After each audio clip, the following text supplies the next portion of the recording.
My eyelids were heavy and sandy, and they begged me for sleep. The conditions were perfect for it. The overhead lamps in my living room were switched off, and the only light came from the TV, which created shadows that shifted across the room as the images on the screen changed. The late news was playing, but the volume was low enough that I could barely hear it. My eyes closed.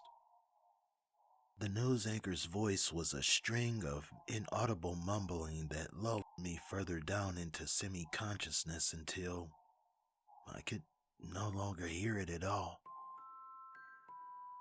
My phone rang. It felt like I had only been asleep for 5 minutes. The program on TV was now the late talk show that comes on after the news. I picked up my phone and realized I had been asleep for almost 45 minutes. The screen told me it was Mr. Garrett, my boss. Hello. I answered in a groggy voice. I listened to Mr. Garrett as best I could. In my drowsy state, I didn't recognize everything he told me, but I did understand that he needed me to go into the office, finish the Meridian proposal, and email it to him as soon as possible. I thought we still had a week for that, I mentioned. Something's come up. We have to get it to them by first thing.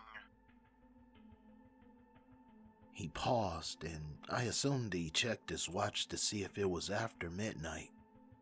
Today. They wanted it first thing this morning. I sighed, but tried my best not to show my frustration to my boss. Alright, I'll go in and finish it. Thanks, David. This means a lot.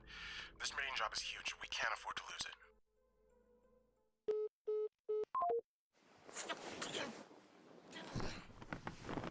Damn it.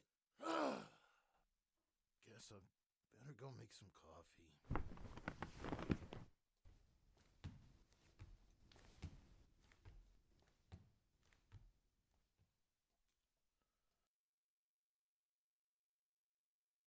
After the call ended, I went into the kitchen and began boiling water for instant coffee.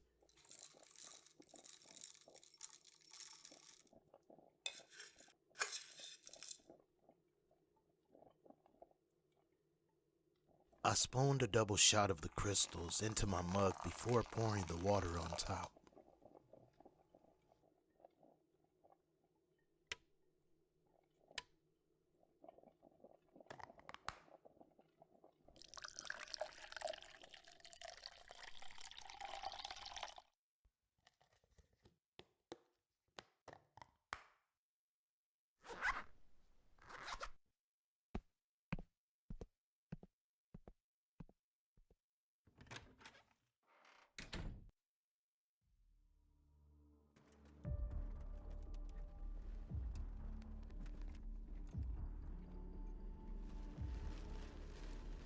It began raining on my way to the office, and by the time I pulled into the parking lot, it was pouring an absolute deluge. On the drive over, I'd wished that my windshield wipers had a speed even faster than the highest setting, which would already break your neck if you tried to follow one of the blades individually. I sat in the car for a few minutes to see if the rain would let up, but it only seemed to get heavier. That was even possible. I grabbed my access badge off the passenger seat, opened the car door, extended an umbrella, and made a break for it.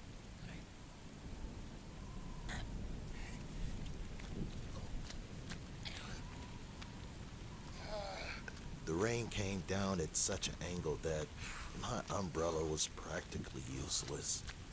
I still got soaked from the shoulders down. I struggled to keep the umbrella upright with my left hand as I fumbled with the badge in my right hand. The door finally clicked open and I stumbled into the dry safety of the office building. Damn it, man! I felt around for the light switch on the wall just inside the door. With the flick, a bank of overhead fluorescent lights came to life, giving the foyer a much more familiar feel. The fixtures emanated a buzzing sound that I'd never noticed before amidst the hustle and bustle of busy workdays. I set my steel unfolded umbrella on the entrance floor and made my way to the elevator.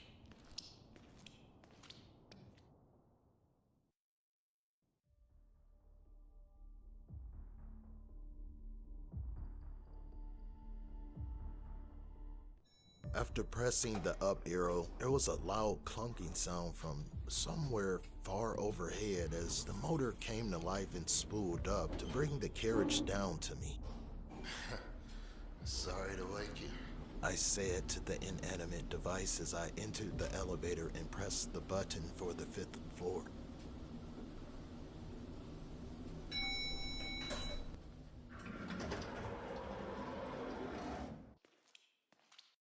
An electronic bell sounded and the doors closed in front of me. As the elevator climbed, I could hear the faint rumbling of thunder, which must have been extremely loud for me to be able to detect it from inside a concrete shaft in the center of the building.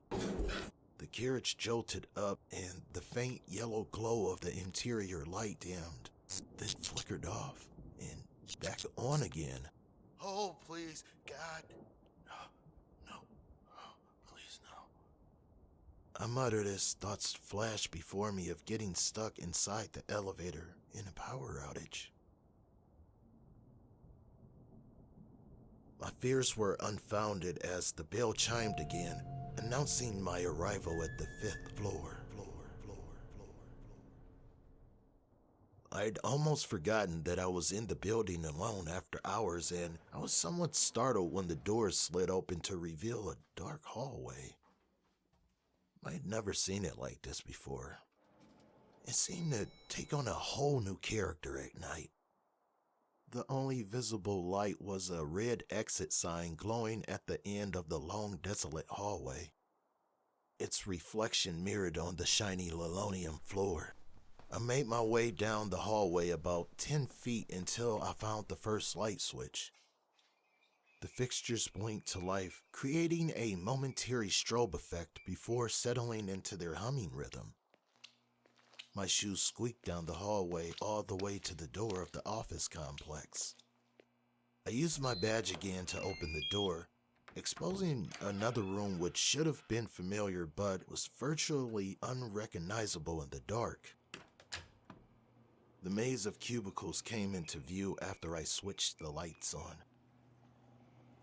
I worked my way over to my station and began to boot up my computer.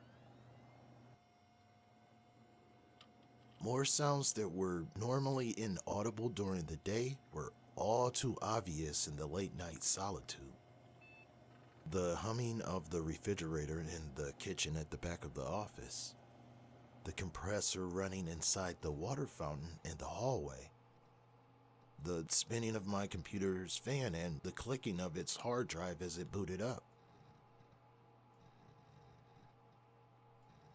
With my computer finally ready, I located the Meridian file, opened it, and began feverishly completing the proposal, wanting nothing more than to get it sent on its way and go back home to bed. The drumming rain against the glass wall several rows behind me kept me in a zen state and allowed me to work without breaking my concentration. When I finally finished the file, it was 2:53 a.m. I saved my work for the final time and opened my email program. As I was selecting Mr. Garrett's email address from the drop-down, the power went out. Oh, for crying out loud! I exclaimed. I sat in the darkness and waited, knowing that at any moment the backup generator would kick in. And I waited. Seriously, it should have kicked in by now. The silence was overpowering. No refrigerator, no water fountain. The rain was the only sound to keep me company. I gave it a couple of more minutes before realizing that I was going to have to go and check on the generator. Alright, that is not normal. I'm gonna have to go check on it. Alright, let's go. I knew my way around the generator since I was one of the engineers that oversaw its installation 3 years ago. It was a large diesel unit with a battery start whose circuitry was rigged to fire up the engine automatically at the time of a power failure. Hopefully, the battery wasn't dead. Even though I traversed this office every day for the last 7 years, doing it in pitch darkness was not as easy as I thought it would be. Ow! Ow! After running into a couple of the burlap cloth walls, I had the genius epiphany to take out my phone and use its light to navigate. Ow, fuck. Alright. Be smart. Let's use our phone flashlight.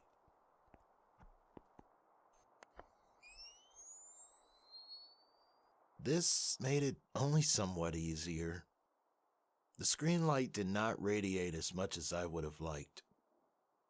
I had just made it into the hallway when I was stopped stiff by a noise to my left. It was faint, but it startled me so much that my pulse rose into my ears. I tilted my head towards the source.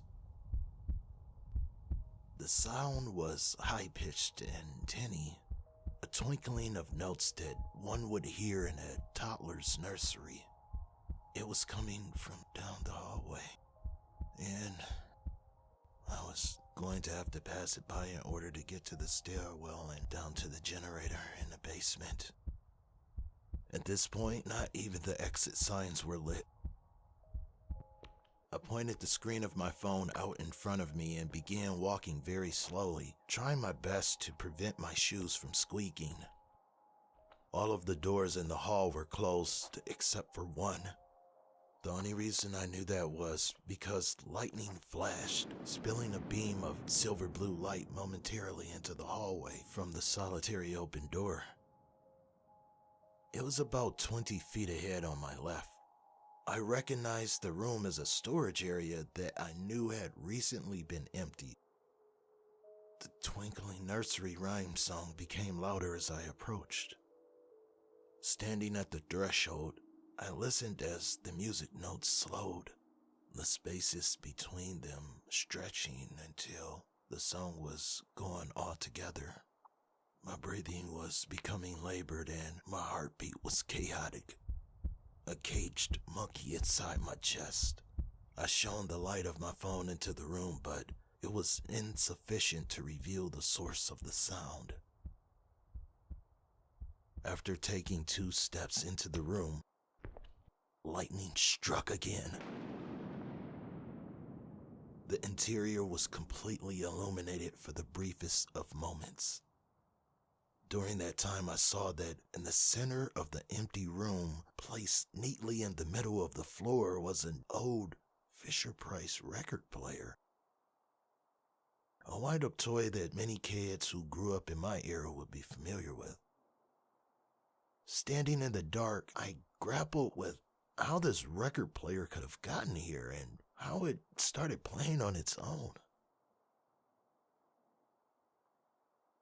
Just then, lightning struck again and revealed the empty linoleum floor.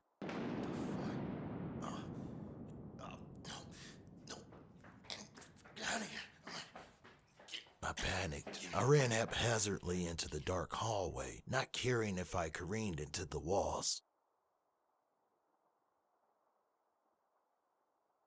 I extended my arms to meet the door leading into the stairwell at the end of the hall, but it seemed to never come. Finally, when my hands made contact with the door's latching bar, I thrust it open and spilled into the stairwell.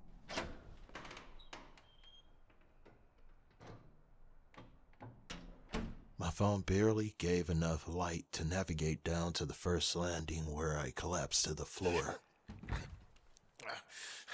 Gasping and panting with erratic breathing.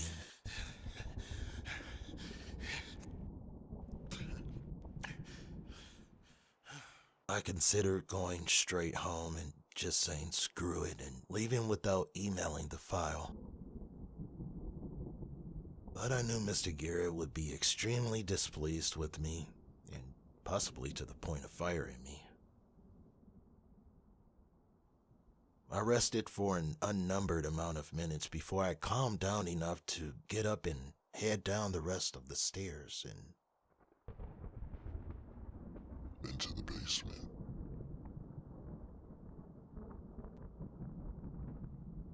the corridor in the basement was the deepest of blacks.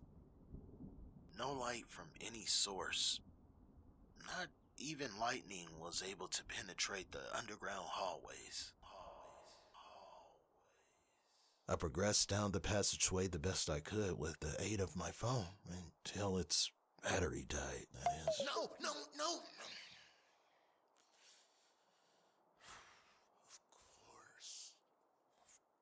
Of course.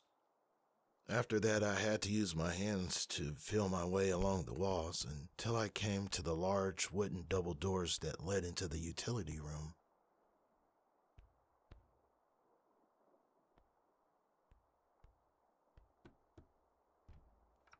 I unlatched and pushed open the right side door.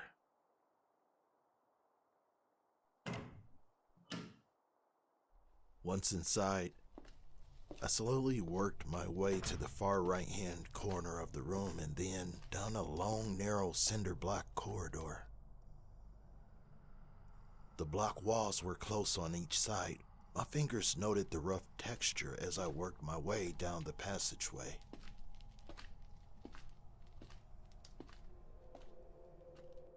After a moment, I came to a metal door which led to the generator room. I was thankful that it was not locked as I swung it open.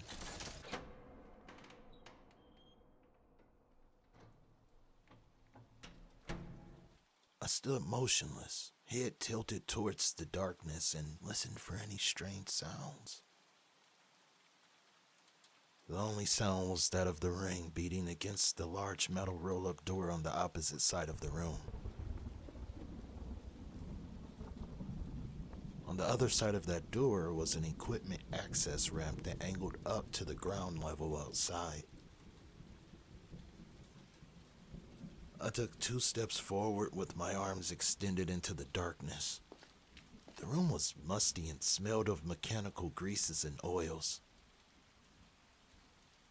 Suddenly, there was movement in front of me. Something making its way across the floor. Scooting or rolling. A constant frictional sound that didn't stop until the object bumped into another unseen item. My heart was already in my throat again, even though I had just settled back down from my scare upstairs.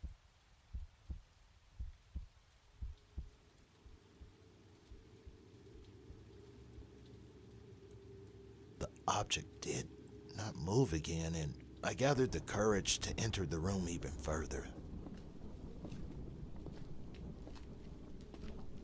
I carefully followed the sound of the rain towards the roll-up garage door. Halfway across the room, my shoe made contact with the mysterious object that had rolled by. Oh, shit, what the fuck was that, man? Holy... My foot recoiled instinctively and I jumped back in horror. Some exclamatory curses escaped my lips. Damn it, man. The hell is going on tonight? The inadvertent kick had caused it to blast across the floor and into the side of what I presume was the generator, where it rolled backwards a bit before it came to a stop.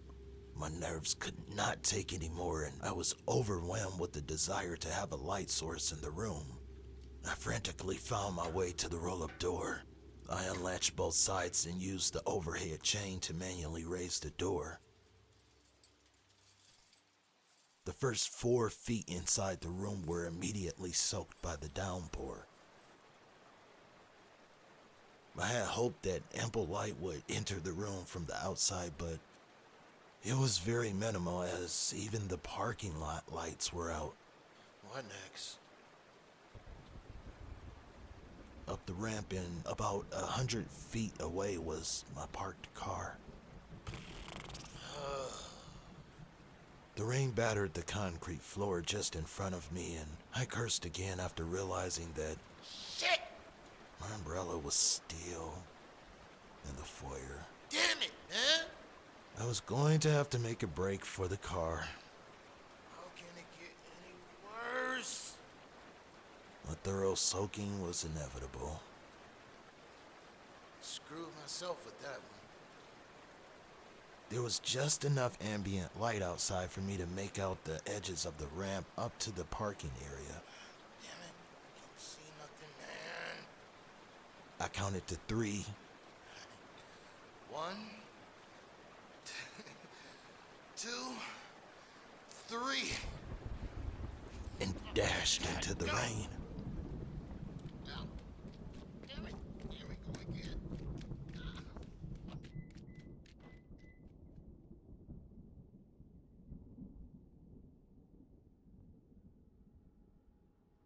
15 seconds later, I was sitting in the driver's seat of my car, waterlogged, to the point that I could smell the wetness soaking into my upholstery.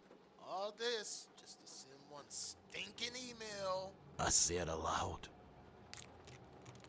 I started the car, turned on the headlights, and drove towards the access ramp.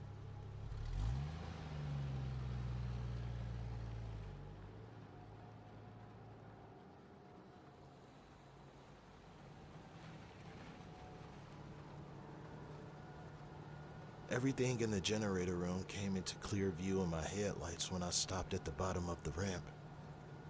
It was a stark contrast to the room's previous ink blackness. It almost seemed too well lit, as details of all kinds were now visible. The soiled concrete floor, the rust on the overhead pipes, the insulation that hung down in tattered strands from the beams above, the mildew on the block walls. And in the middle of the exposed room stood the relatively new and clean generator. A sleeping giant. Even before I exited the car, I could see that the automotive battery on the generator had been disabled. Its negative cable hung loosely beside it. Now why on earth would someone leave it this way? I asked myself, frustrated.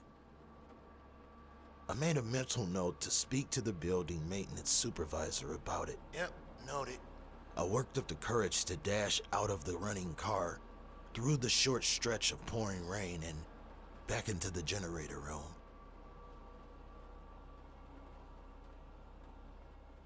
Just after getting out of the car, I froze. I hadn't seen it from behind the wheel, but it was plainly illuminated in my headlights as I stood there in the downpour. Soaked to the core. It was the item that had rolled past me and that I later kicked. On the concrete floor, next to the generator, was a child's plastic ball, white with the red stripe around its center. Inside of the stripe, a ring of blue stars. It swayed back and forth, ever so slightly in the wind, and now entered the room. I was in such disbelief that I forgot I was standing in the deluge. My hair was slicked tightly against my head. A steady stream of rainwater cascaded over my shoulders, down my back, arms, legged, and filled my already sloshing shoes. I was afraid to step forward into the dryness.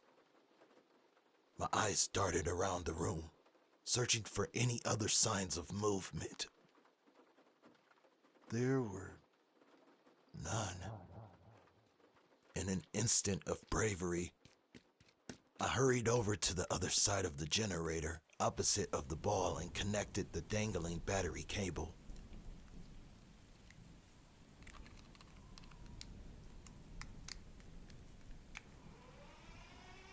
The circuitry detected the power outage. The diesel engine cranked and sputtered to life. Even though the engine's muffled exhaust was piped outdoors, the noise was still intense. I flicked a nearby wall switch and fluorescent light filled the room from overhead. When I walked back to the other side of the generator, I looked towards the ball. It was gone. I rushed back to my car and began backing up the ramp.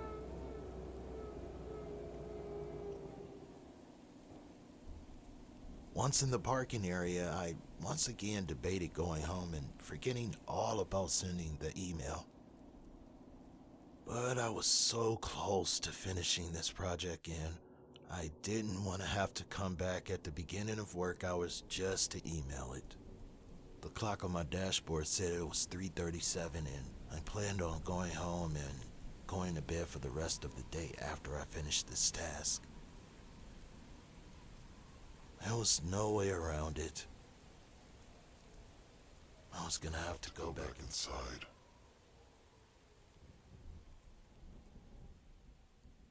This time I opted for the stairs, flipping on light switches as I ascended each flight.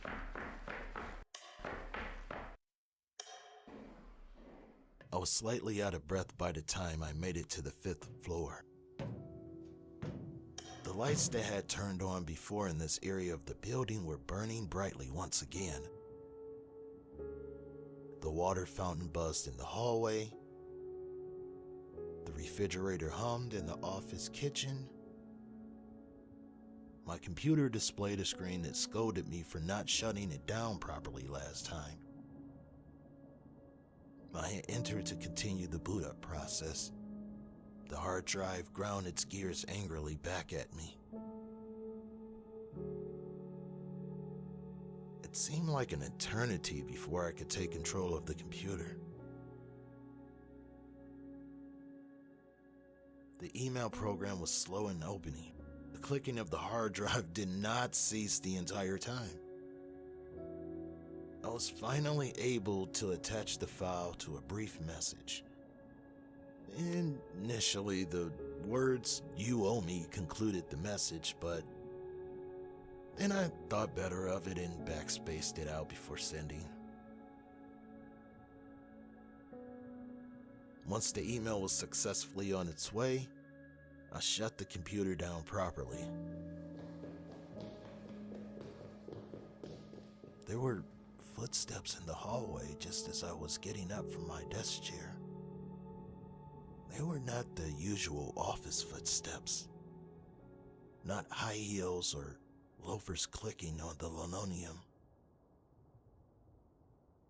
Not heavy workmen's boots trudging down the corridors, but the quick and light footfalls of a small child.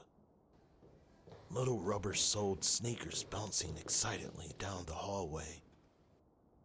I could have sworn there was also a giggle whose echo faded back into the silence. Once again, my pulse rose and my ears rang with intensity as I attempted to listen. I went to the doorway leading into the hall and cautiously peered towards the exit at the far end without stepping fully into the hallway. The apparition of a small boy about 5 or 6 years old was just disappearing through the closed exit door. I stood motionless, frozen with fear. I swallowed hard and felt a bead of sweat forming on my brow. All I could think about was getting out of the building. I wanted to go home, lie down, and not come back to this place until it was daylight and filled with the commotion of office life.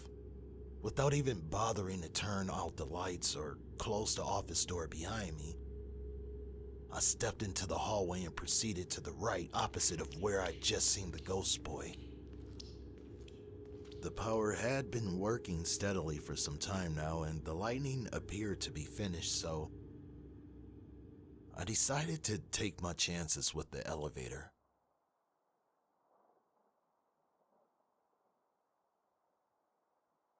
I pressed the down arrow and waited. The bell sounded and the door slid open. There in front of me was the boy. I couldn't move. He stood directly in the center of the carriage and stared back at me. His appearance was partially translucent, yet he still had a quality that made me think that if I reached out to touch him, there would be palpable contact. He was wearing denim overalls with a striped shirt underneath.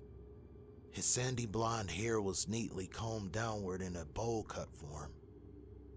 He had a look of immense sadness on his face, and even though his head was tilted slightly towards the ground, his eyes looked directly into mine.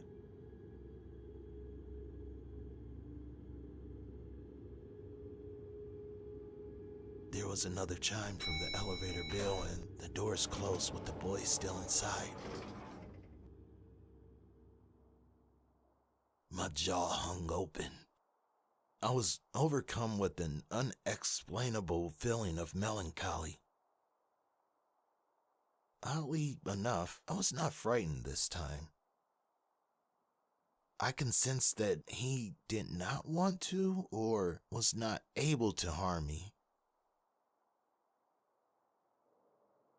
I rushed to the nearby stairwell. Flight after flight, I raced downward. My still wet clothes clinging tightly to my body. On the way down, I kept questioning what was happening. Maybe I'm hallucinating from exhaustion. I tried to rationalize. Once I made it to the ground level, I exploded through the door and stood in the foyer. I looked left and right for any sign of the boy. I gasped to catch my breath. My soaked umbrella still lay on its top by the front door, its handle angled skyward like a precisely positioned satellite dish. The elevator chimed again, and I looked towards the doors as they were sliding open. The dim lighting inside the carriage revealed its vacant wood-paneled interior. There was no sign of the boy. Screw this insanity. I mumbled to myself and headed directly to the car, collecting my umbrella on its way out.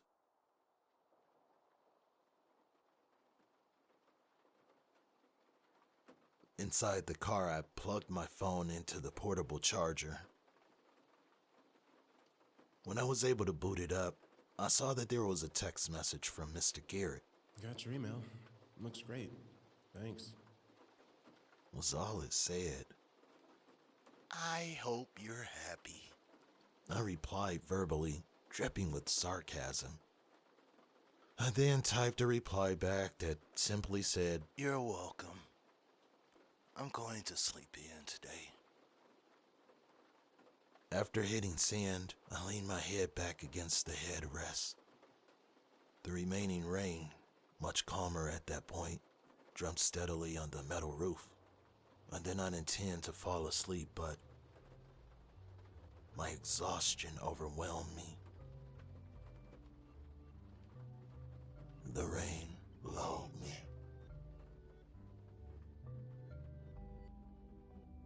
My sandy eyelids refused to obey my orders to remain open.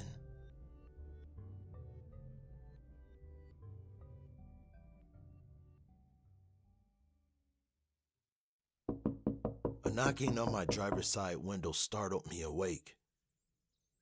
Bright sunlight poured in through my windshield, blinding me and causing my head and neck to ache. I looked to my left through foggy eyesight. Mr. Garrett stood there in his usual suit and tie, motioning me to roll down the window.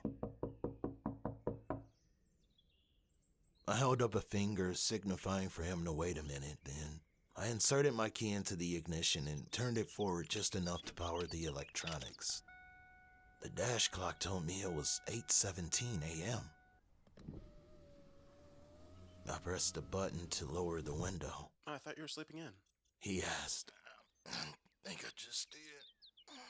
was my foggy response. Well, hey, thanks for coming in last night and getting the proposal done. I really appreciate it. Yeah, sure. That's no problem. I said, still squinting from the sunlight. Heck of a storm last night, wasn't it? I hope it didn't give you too much trouble. Well, you know, I began, but then changed course. I managed. He nodded, then tapped his hand twice on my door. Go home and get some proper sleep. He started to walk away, but then stopped himself short and turned back. Hey, David, He called. did you happen to experience anything weird last night? I felt an adrenaline rush in the pit of my stomach. How do you mean? I questioned. Oh, I don't know exactly. I've just heard rumors from the cleaning and maintenance crews from times when they've had to work nights. The power went out, I said. and I had to go fix the generator. Somebody left the battery cable off. That's it, huh? I nodded. He nodded back. Then turned and walked towards The office building.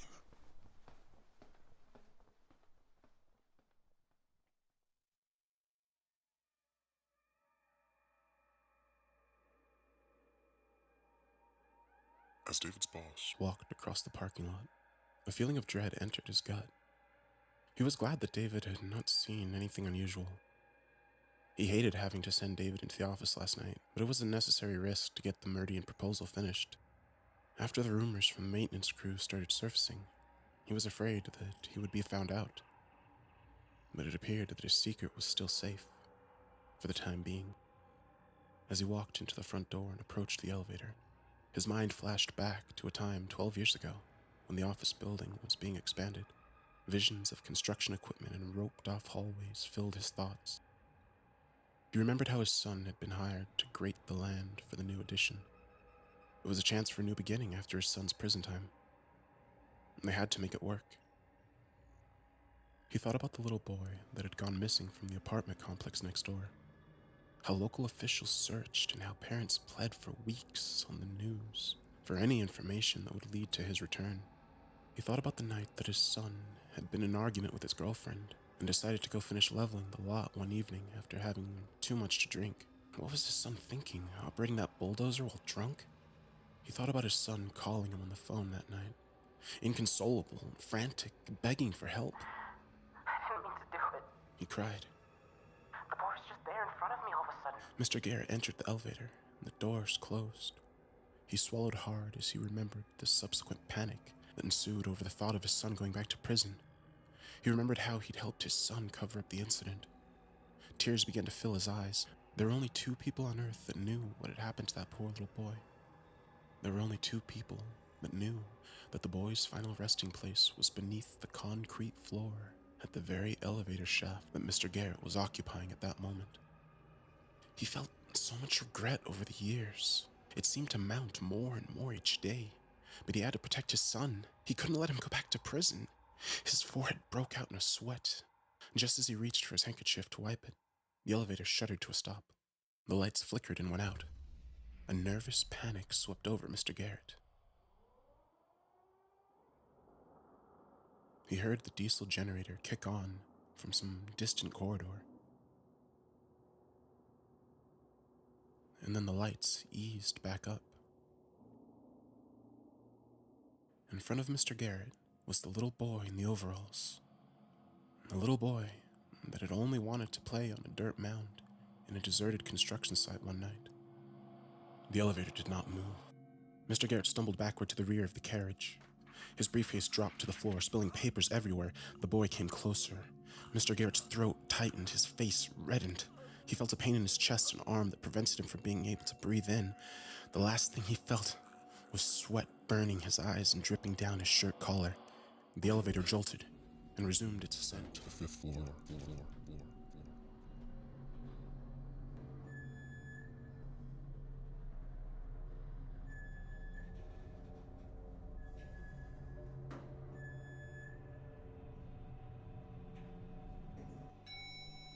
When the doors opened, there were several other inhabitants of the building waiting to take the elevator down. They all shared a synchronized gasp when they saw Mr. Garrett, splayed out on the floor, with papers all around him. One lady squealed Mr. Garrett's name loudly, and she began yelling about his bad heart. Another man barked as he knelt down next to the boss. Then he searched Mr. Garrett's neck for a pulse that didn't come. He knew. It was probably too late.